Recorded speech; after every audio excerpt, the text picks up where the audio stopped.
Hey everybody, and welcome back to another episode of Can't Stop Snapping. I just want to start off saying thank you again for all of the great support. We've had more and more listeners as more and more episodes have released, so I appreciate you all continuing to tune in and to support the podcast, to reach out to me on Twitter, on Discord, on Reddit, etc., and giving your thoughts and opinions about the podcast. We really appreciate it. Before we get launched into today's episode where we break down the 4-cost cards, I just want to take a second and talk about one topic very briefly, which is monetization in the game. Monetization in any free-to-play game can be a tricky subject, can generate heated conversations, and there are a lot of valid points shared around of predatory practices that exist in several games that are out there today. I'm not going to read any quotes or anything, but Ben Brode did post several comments on the official Discord yesterday, June 8th, sharing his thoughts about their inspirations around monetization, their thought process, and he shared a couple of inspirations and a couple of thoughts. One thing is that their plans with monetization was not that somebody could instantly come into the game, drop a ton of money, and immediately unlock all the cards. That's not what they wanted. They wanted people to be able to unlock cards over time at a certain rate, explore and experiment with different cards, different deck archetypes, and so they had that in mind when they designed the monetization. So basically, they tried to create a system where, yes, you can spend money to speed up the process of acquiring new cards, but you can't just pay money to buy packs of cards or something that will just unlock all the cards day one. So that's just one little snippet, one little piece of what he said they're going for. There are still heated debates about monetization in lots of games, as well as this game as it's in its beta and now in its soft release in the Philippines. But I would love to hear your thoughts. If you have thoughts about the monetization, feel free to reach out to me on Twitter at can't_stop_snap with your thoughts. I would say join the official Discord as always. There's lots of great conversation. The devs are listening. They do comment back on what people are sharing about the game, their thoughts and opinions and their concerns. So if you want to be participating in that conversation, giving your thoughts and opinions on the game and hopefully making an impact on the future of the game, make sure to join there. With that all being said, thank you again for listening, and let's jump into today's episode.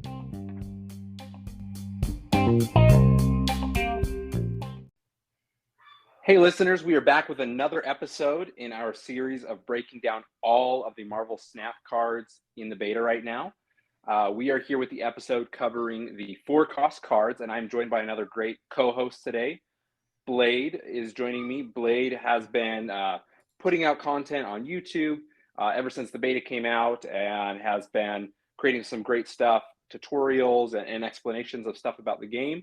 And I'm really excited to have you. Thank you for joining me, Blayde. Thank you so much for having me. Yeah, no problem. Well, before we dive into the cards, I just wanted to give you a chance to, you've been covering the game. You've obviously kind of built up a knowledge over the short time we've known about the game. I just want to know, what are your general impressions so far? What are your feelings about the game and your outlook for the future of the game? Sure, definitely.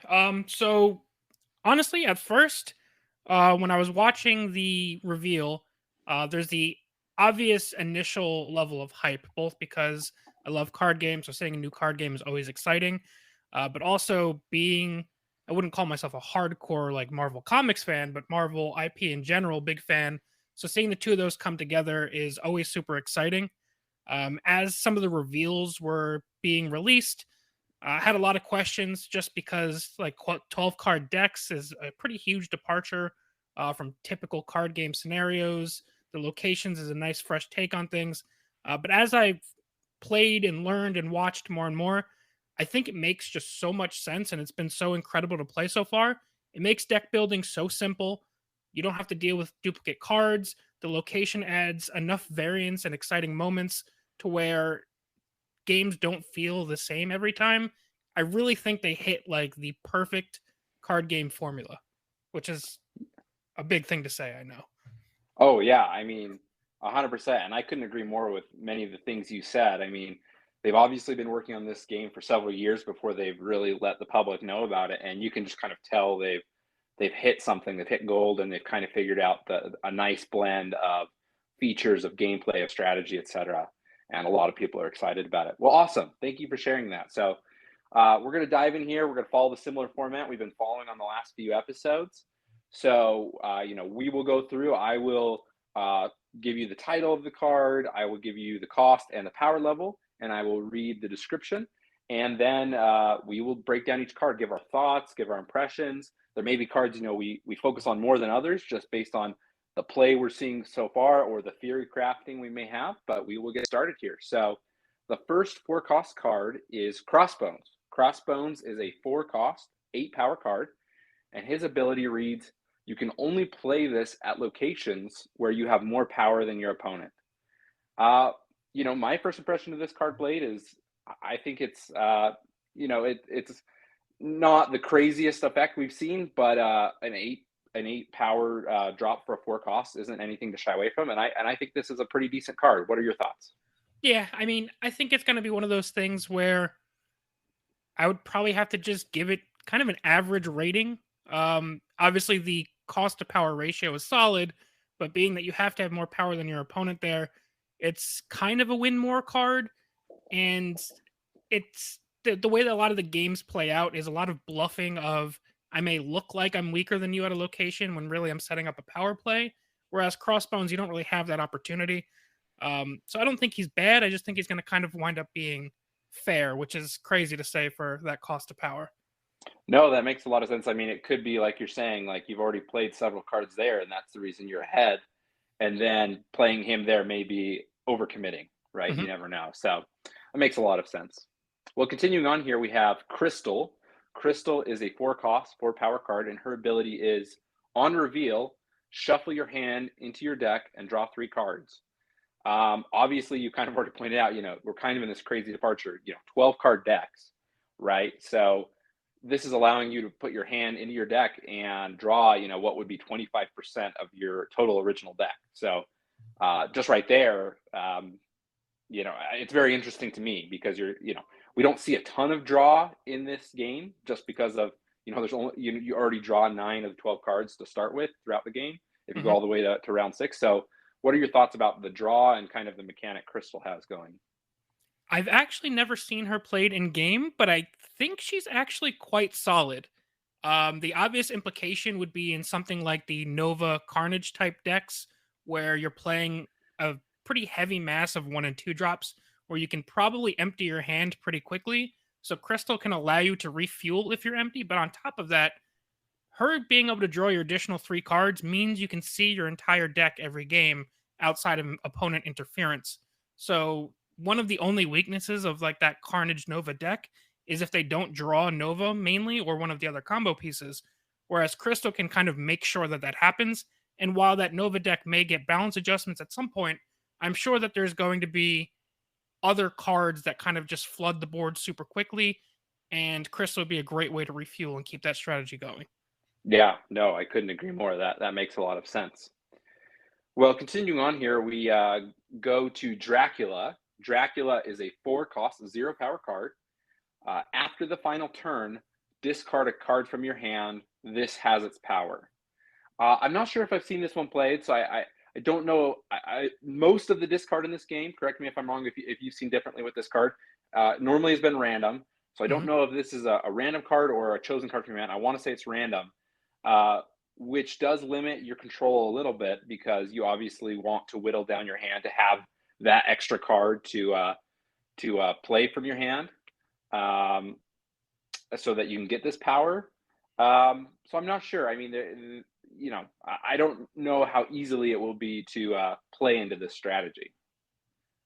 Yeah, I have gotten this one before, and it is a random card, and I think that's kind of the biggest weakness for this card. Obviously, it has great potential for the effect, but the unfortunate thing is just being able to dictate the flow of the game, where you can make sure that at the end of the game you have one very high power card in your hand to make sure you hit that. It's just so difficult to do. Whether you draw the wrong ends of your deck so your hand can wind up a little clogged, or whether you get the locations that put rocks into your hand. There's just so many different things that can go wrong that I feel like are keeping this card from really hitting what its ceiling should be on a regular enough basis to make it worth being played. Yeah, that makes a lot of sense. Who knows what other cards, and locations, et cetera, we'll see in the future. So there may be some more to this card, but right now, maybe doesn't have its full potential. So Yeah. continuing on here, we have Drax. So, obviously, we've covered several Guardians of the Galaxy characters in the previous episodes. So a similar ability here. Drax is a 4-cost, 4-power card. Drax's ability is on reveal. If your opponent played a card here this turn, plus 4 power. So Blayde, I've had one of these Guardians of the Galaxy cards basically in every episode we've done. What's Mhm. your thought about this mechanic? Obviously you're guessing where your opponent's going to play, which maybe the later the game goes on, Drax is something you wouldn't play normally until turn 4. You do sometimes have a little bit better of an idea of where they're going to play. What's your opinion? Do you like to play these cards? Do you like to play Drax or similar cards? So I don't have Drax yet, so I haven't gotten to play them, but I have played Star-Lord and Rocket quite a bit.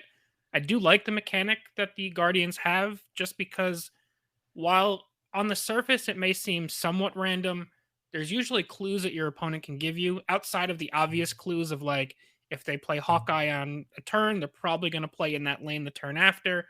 So you Hmm. have obvious clues like that, but also if you see your opponents playing like a 1-cost Khazar deck, they're probably going to try and avoid the -3 power location. So that can turn it into kind of a 50-50. And in situations like that, um, I'd like my odds of a 50-50, or maybe even slightly better, slightly worse than a 50-50, in being able to contest and fight for a zone for a 4-cost 8 power versus something like Crossbones, where it's a quote unquote more guaranteed 8 power, but way more limited. And even if Drax misses, 4 cost for 4 isn't horrible. So I think the upside is enough where it can be worth being played in some decks. No, that makes a lot of sense. Yeah, I personally I hear what you're saying. I think Drax, being a higher cost Guardians card, I think you probably get more value in some ways out of Rocket and of Star Lord, Mhm.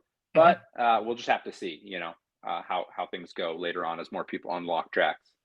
Up next, we have a card I've seen have a lot of play, and I'm sure you have too. Uh, Enchantress is a 4-cost, 4-power card, and her ability reads on reveal, remove the abilities from all ongoing cards at this location. That is both sides of the board. So this has obviously been used as a great counter card to a lot of strategies thus far. Yeah, this is probably, if not the best 4-drop, definitely up there. And probably at throughout all skill levels of the game.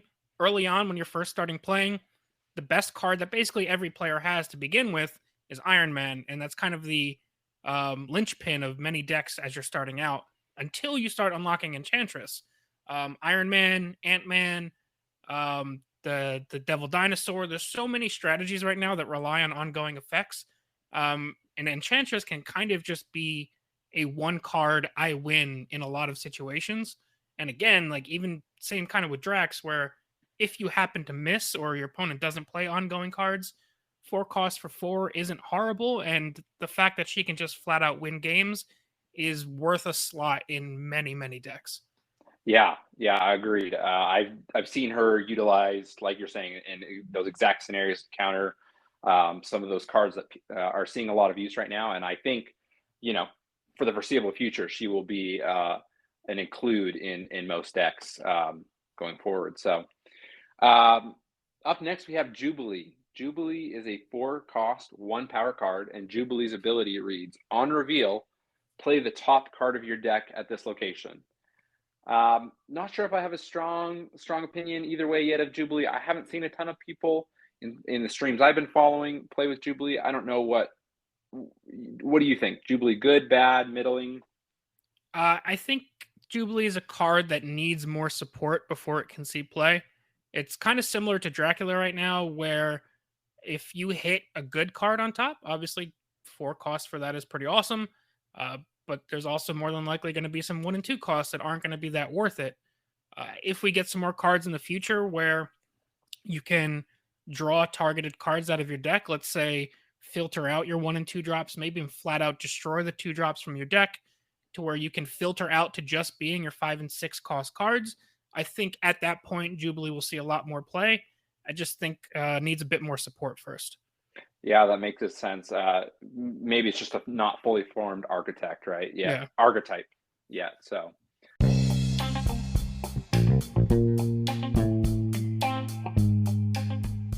Hey everybody, I wanted to jump in here for just a second to tell you about Anchor. Anchor is a tool that I am using to create this podcast and distribute it on Spotify, Apple Podcasts, and various other podcasting platforms. Anchor is an app you can download for free on the App Store and use to record, edit, add sound effects, etc., and distribute your podcast. I chose to use it because it was very simple to get up and going quickly, and it was free to use. If you have a podcast idea that you've been throwing around in your mind and you'd like to get out there, make sure to download the Anchor app or go to anchor.fm to get started and create your podcast today.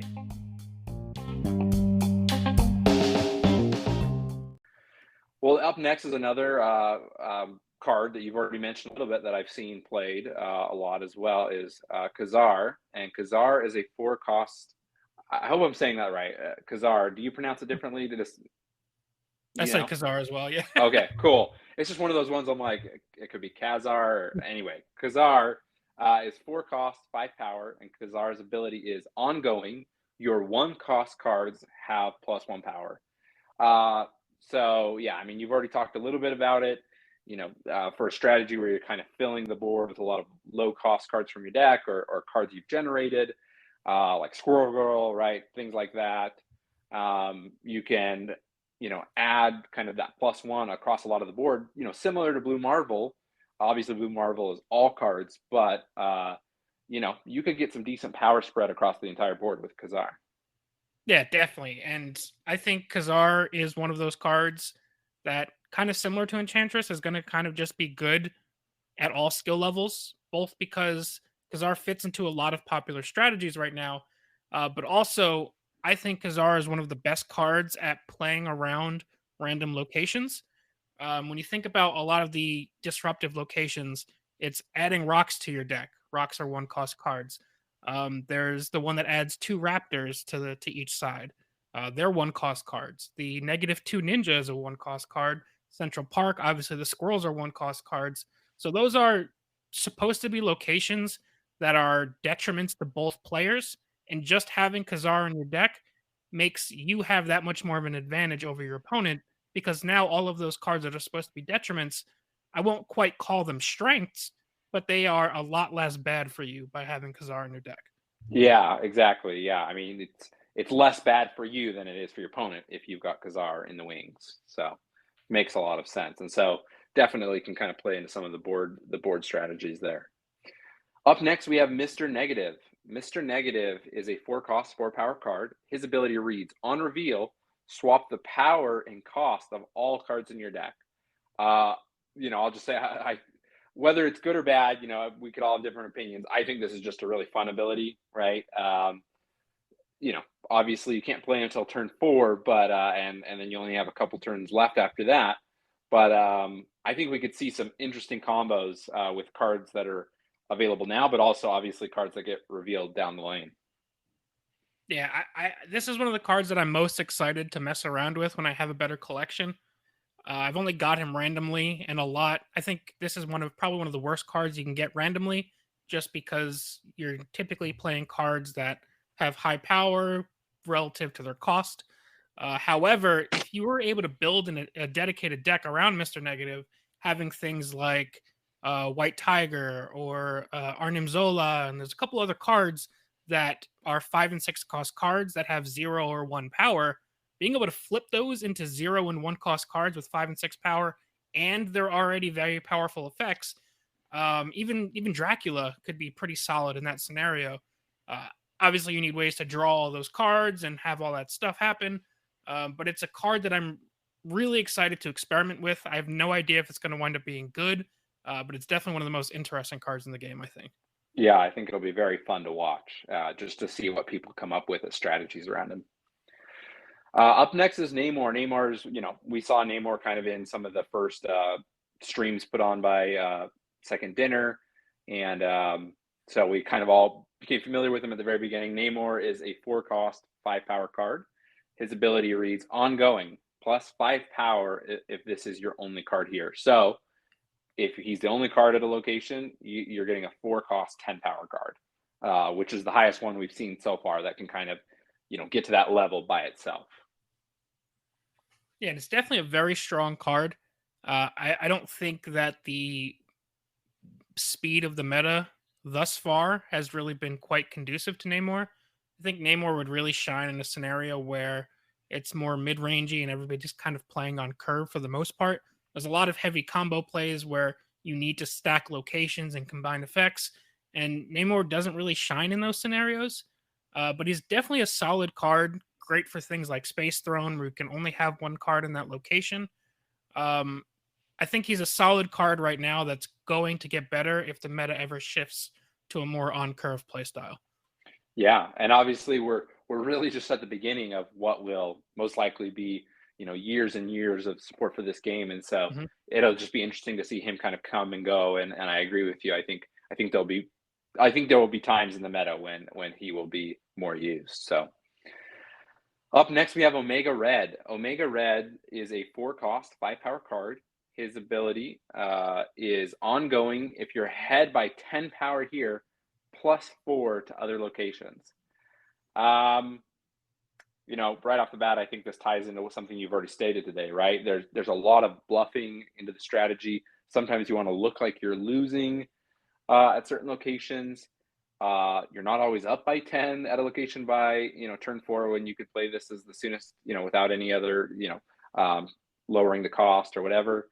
So yeah, I mean, obviously plus 4 to the other locations, that's another 8 power, so 13 power total generated by Omega Red. But I just don't know, how often you're going to be able to play him easily. Yeah, and like you said, 10 power is a pretty steep ask. Um, and if you're not dropping it as a surprise on turn 6, let's say you play this on turn 4, even if you're ahead by a lot at a location, you're still giving your opponent 2 more turns to answer that 10 power lead. So you need to either play it on turn 6 when your opponent doesn't have as much time to answer, or play it on turn 4 at a location your opponent has already filled up and can't play more cards to. But in a lot of scenarios, if your opponent is fully filled up at a location already, they're probably quite a bit overextended and probably have a disadvantage elsewhere. I think it falls into a similar bucket as Crossbones, where it's a little bit too win more to really be good in general. But I think this probably has a bit more potential than Crossbones as a whole. Yeah, yeah, I think that's a fair assessment. I think um, a little more open to play than Crossbones. Okay, up next we have Rock Slide. Rock Slide is a 4-cost, 6-power card, which is a pretty decent stat line. We've seen a lot of 4/4s, etc. So Rock Slide's ability is on reveal, shuffle 2 useless rocks into your opponent's deck. What are your thoughts here? I think it's pretty interesting. Obviously, being able to brick one of your opponent's draws is incredible, especially on turns 5 and 6 when this would be happening. If you could get this guy out on turn 3, even with lower stats, I think this card would be insane. That's kind of the only thing keeping him down, is that by turn 4, the odds that your opponent drew the most important card for their strategy is somewhat high. So you're not going to disrupt them as badly, but still being able to rocks into your opponent in the late game where you're going to make it so that roughly, if not more than 50% of their deck in the end game is rocks, could potentially give you a pretty solid advantage depending on your opponent's deck type. It's tough to fit this guy in because 4 is a pretty competitive slot. That kind of second half of your curve is very, very competitive. So I don't know where he fits in all the time necessarily. But those rocks are not to be underestimated. Yeah, just looking at the percentages and the draw rates, I mean, there's a lot there. Yeah, obviously, the earlier you can get those rocks in, the earlier you could disrupt potentially. And yeah, if you play this in a round where you have a location that lowers the cost of cards, or if there's other cards later on that will lower cost of cards, obviously, like you say, getting this out earlier could be a good card. So awesome. Up next, we have Ronan the Accuser. Ronan is a 4-cost, 0-power card, and his ability is ongoing, +2 power for each card in your opponent's hand. So kind of the opposite of the Devil Dinosaur, right? Mhm.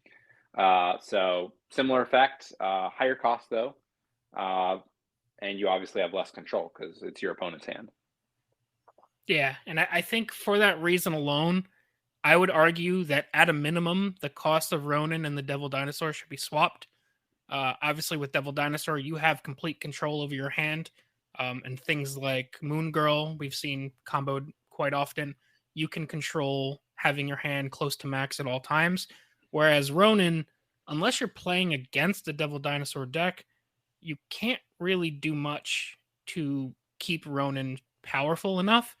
Um, I think he just kind of falls flat. He might even need to cost even less than Devil Dinosaur to be that good. But maybe he's designed just to be a tech card against Devil Dinosaur. I don't Yeah, really know. I just feel like it's too tough to make him work. yeah, yeah. I don't think you'll see a lot of play right now unless there's something else around that. So up next, we have Sandman. Sandman is a 4 cost, 1 power card. Sandman's ability reads ongoing. Players can only play 1 card at a time. I think this is interesting. I think it's interesting. I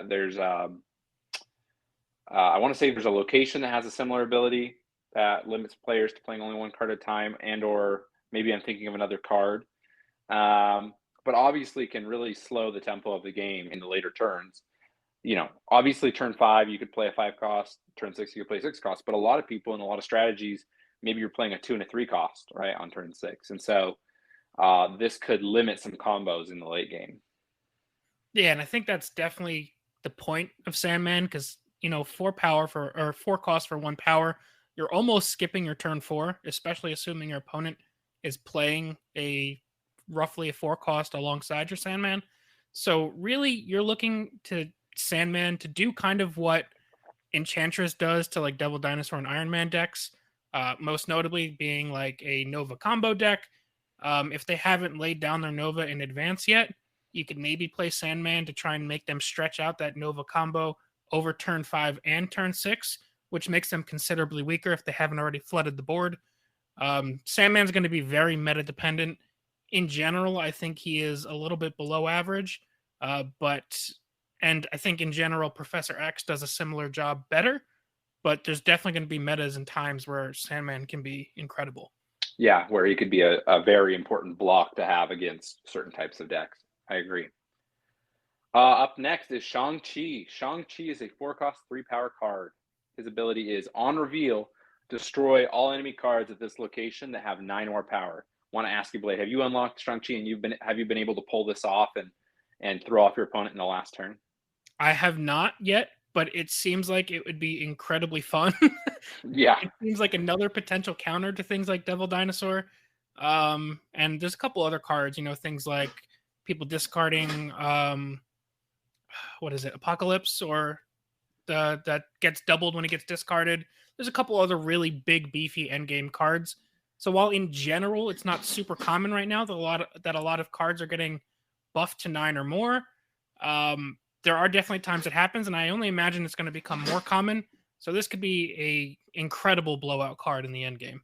oh yeah, I 100% agree. I think we've seen this in some of the content Second Dinners put out, and I think we've seen a couple people start to unlock it, and it's just one of those I think really fun moments when you can really just reveal this at the end or one of the last turns and really throw off your opponent. So Mhm. up next we have Spider-Man. Again, one of the first cards revealed in by Second Dinner. Spider-Man is a 4 cost, 2 power card. Spider-Man's ability reads on reveal, your opponent can't play cards at this location next turn. What are your general impressions of Spider-Man's ability? I think Spider-Man is really, really interesting, especially because it rewards you for knowing your opponent's kind of general strategy. If you know where your opponent might be trying to set up a combo, or even if your opponent might have overextended early, being able to shut down key strategic locations for them on a turn when you may want to set up a counterplay next turn, I think Spider-Man just has a ton of strategic depth to him. It's going to be good in so many situations, almost all the time. Um, Definitely a card I'm super looking forward to unlocking. Yeah, I just imagine obviously playing this on turn 5, being able to lock your opponent out of, you know, finishing something on turn 6 at a location, very powerful. Um, Up next, we have Spider Woman. Spider Woman is a 4-cost 4-power card. Her ability is on reveal, inflict all enemy cards here with -1 power. So you could see it as you get the 4 power. If your opponent's maxed out their board, you're getting -4 power. So I mean, you could call that a 4/8 if you would, if it works out the best. So I'd say a pretty decent card. Yeah, I think she's definitely a great curve filler. Over time, I could potentially see her getting pushed out as your collection kind of expands a bit.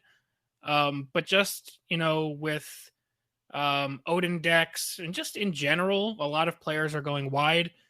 So being able to get a -4, I think Spider Woman might be one of the most reliable, 4-cost 8-power cards that we've seen so far, and just being good at kind of causing big point swings that your opponent might not be ready for. And I think she's actually one of the better 4 costs to play on turn 6 in conjunction with the 2-drop, just because your opponent might not be ready for you to attack 2 different locations, and she's capable of that big point swing.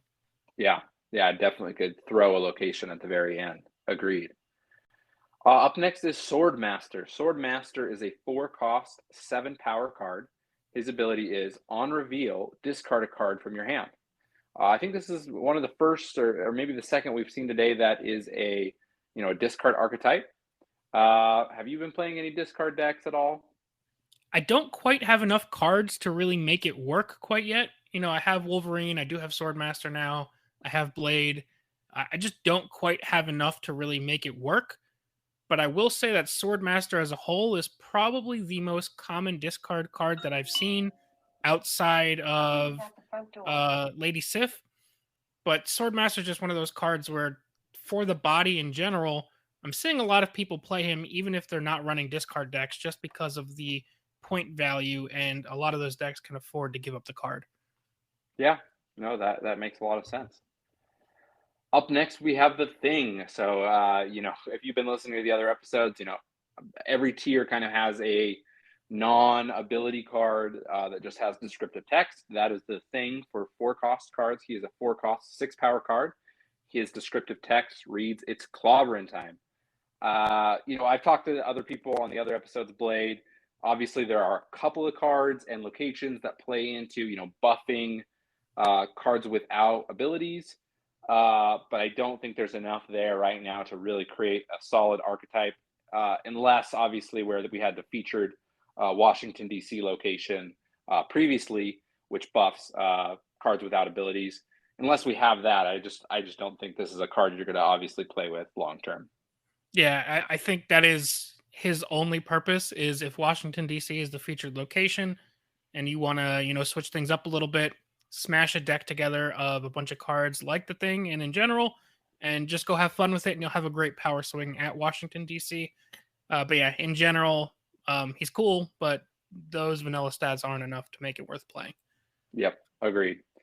Well, I think we've got a couple here in the list that are on the list. I guess I didn't say this episode. I've been trying to say this every episode. We are using MarvelSnap.io again. It is a website created by a member of the community, has a database of the cards. We're looking at the revealed cards that are in the game, but I believe we're going to skip over a couple that we know about but aren't officially into the build yet. So we will continue on here. We've just got a few left to cover here in the 4-costs. So continuing on, we have Typhoid Mary. Typhoid Mary is a 4-cost 10-power card, so the highest base power we've seen for a 4-drop. And her ability is ongoing. Your other cards have -1 power, and that is not at this location. That is across the board. So for a max size board, let's see, that'd be -11 if you had every slot filled. Not saying you're going to, but obviously would outweigh her strength there. So you generally want to use her when you're not going to fill up the board a ton, or even if there's something you can do to remove her ability with 0, for example. Yeah, and I think that's really what you're going to need to do, is either combo Typhoid Mary with Enchantress, or in a deck where your opponent might hit you with Enchantress.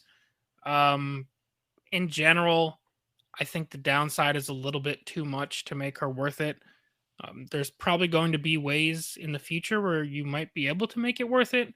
But if you think, like, even if I'm playing the one biggest card I can play every turn for 6 turns, and Typhoid Mare is my turn 4, that means at a minimum, at least 5 other cards are getting reduced, which then means I'm getting -5 from her. So she becomes a 4 cost 5 power, which at that point she's like under the power curve. So you need to Yeah. either remove the ongoing or play less than like 3 or 4 other cards, which doesn't seem like a winning strategy. No, yeah. I mean, obviously, we were just saying Thing doesn't really have a place, but at that point, Thing would have a better stat line. So, yeah, we will see how she plays into different strategies later on. Up next, we have Warpath. Warpath is a 4 cost, 5 power card. The ability reads Ongoing. If any of your locations are empty, plus 4 power. And I believe I'm just reading this, I'm imagining this how it's written. So it's if at least one of your other locations is empty, you get plus 4 power to this card. It's not, you don't get a double up if both other locations are empty, correct? Yeah, that's how I'd rate it as well. Yep. Yeah, so I haven't seen a ton of people unlock Warpath. I mean, obviously some have. Have you seen people playing with Warpath at all? I have not seen this card at all, and I just think that this card kind of plays against a lot of the design of the game, just because if you want to maximize Warpath, you need to completely ignore and abandon a location, which at that point, you're kind of limiting yourself to just fighting for 2 locations. And it's so hard to try and make sure that you're only winning 2 specific locations if you're ignoring the third. I think he'd honestly need quite a bit more power to be able to try to find a way to make that work. Yeah, I mean, if this was plus 8 power or something, right? Where this is going to turn to a 13 or something crazy like that. I think you could maybe convince yourself to use it. But Mhm. like you said, I mean, you really have to kind of keep all the locations open as far as trying to win them in most situations that we've seen, right?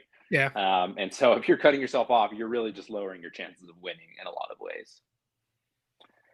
Up next, we have White Queen. White Queen is a 4 cost, 6 power card. Her ability reads On reveal, draw a copy of a 6 cost card in your opponent's hand. Um, Obviously, an interesting ability. Like you said, at this point, when you're on turn 4, if you can play her with the 4 power, or sorry, with the 4 cost, and there is a high likelihood that your opponent's maybe drawn 1 or 2 of their 6 cost cards that they maybe have as kind of a last turn card they'd like to play. But things like America Chavez, right? She's not going to be drawn by your opponent till turn Mhm. 6. So I don't know. I think there's some ups and downs here. Yeah, and I think that's where her stat line comes in handy because at worst, even if she whiffs, she's on par with the thing, who, while you probably wouldn't run the thing naturally in your deck, if that's your fallback plan, that's not too bad because your alternative could be grabbing things like Odin or Blue Marvel or, take your pick. There's so many good 6 cost cards. And while there's no guarantee that that 6 cost card is going to fit your particular strategy, it definitely could give you an additional option on turn 6 that your opponent might not be able to play into. Let's say I have Odin and then I pull a Blue Marvel from you. Sure, your opponent's going to know that you drew a copy of a 6 cost card, so you probably know I have Blue Marvel. But now on turn 6, whereas maybe before you only had to play around my Odin because I'm playing an on reveal deck, now you have to think of, can I play around both? Can I get myself in a winning position around both? Or do I have to just pick one and try and guess which one my opponent's going to play? Yeah, and obviously that could open up the option for your opponent to retreat, depending on Mhm. how many cubes are already on the line. If you've snapped, and if they know they'll lose for sure one and win the other, then that's a 50-50 chance at that point. So yeah, can definitely plays into this great bluffing that is just part of the strategy with Marvel Snap. So up next, and actually up last for our 4 cost cards is Wong. I think Wong is a fun card. Wong's 4 cost and a 2 power card. Wong's ability reads Ongoing. Your on reveal abilities at this location happen twice. What do you think about Wong? I think he's a lot of fun. Definitely the kind of card that I would want to run in a lot of my decks. Um, However, I think he comes down just probably a turn too late to really be able to maximize that value. Um, being basically, if you're locking yourself into just turns 5 and 6, if you can't cheat Wong out earlier, I feel like you're probably missing out on a little bit of power. Whereas, even if I'm playing a completely dedicated on reveal deck, I probably want to have a little bit stronger of a play on turn 4. But I feel like I'd have to run enough tests, even with that dedicated on reveal deck, with and without Wong, to see how it affects my win rates of having him to set up powerful turns 5 and 6 versus if I just had my normal turn 5 and 6 and a more powerful turn 4. Um, I lean towards probably not worth it at 4, but I also would have to do a lot of testing to confirm. Yeah, yeah, those would definitely be interesting numbers to see of what really is the impact, positive or negative, in this archetype. So, well, awesome. Those are all the four cost cards. Actually, I believe the four costs are the lowest pool we have thus far. All the other pools of different costs are higher. But I appreciate you being here to talk about it, Blayde. We've talked about a lot of cards, a lot of strategies, how they work with other cards, etc. But I would love to just hear, what your favorite four cost card is, and that can be because of ability, strategy, but also could be because of the art, or you just really like this Marvel character. What is your favorite four cost card right now? Probably, I've got to go in two different directions. Enchantress is my probably top overall, just because I think she's so good in game winning. She's really growing on me just because of how useful she has been for me. But I'm a memer at heart. I like playing weird decks and doing weird things that are off meta. So Mr. Negative is my top in that department, and I can't wait to get him. Awesome. No, I think that's great. You went with the what's really working right now, and it's consistent, but I couldn't agree with you more. I think Mr. Negative, I just love to do the wild and the wacky in card games. So I think he will be one of the most fun to watch. So awesome. Well, Blayde, thank you again for being here. Appreciate you being here, being part of this series where we break down the cards. I would love to give you the chance, just tell the listeners where they can find you, where they can follow you, and how they can, best support your content. Sure. So on Twitter, I am at I am Blayde, Blayde with a Y, Blayde. On YouTube, I'm just /Blayde. Yeah, thank you very much for having me. This was a blast. Definitely a great time. Yeah, no problem. We'd love to have you on again in another episode down the road. But listeners, thank you for listening. Thanks for continuing your support and continuing this series. We're moving towards the end of this series of breaking down. We'll obviously have the 5 cost card episode and the 6 cost card episode, and then we will be moving on to other great and exciting content, continuing to feature awesome creators, part of the Marvel Snap community. Thank you for listening.